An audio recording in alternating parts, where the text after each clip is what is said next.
Okay, now it's your turn to show me what you know. So it's the same exact setup that it was in the video. So if you need to watch the video again to help you, please do that. So what you're going to do is you're going to type your name and you're going to read the directions. So it says represent the number in pictorial and expanded form, then answer the questions about the value of the digits. Remember, you are able to drag these different place value discs to help you with the pictorial form. So the first question says there are currently 54,321 people that live in Elgin, Texas.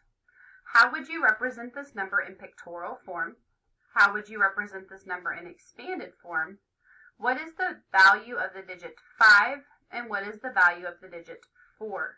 Now for some of these, you're going to have to include a text box, so make sure you include a text box to help you with that.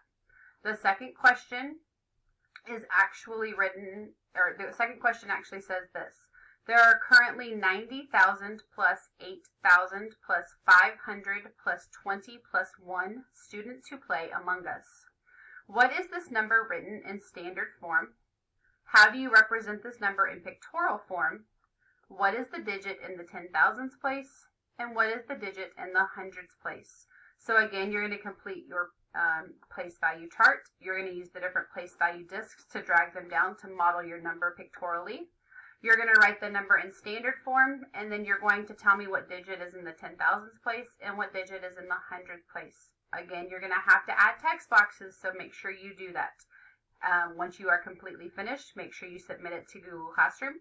If you have any questions, ask your teachers. I'll see you tomorrow. Bye.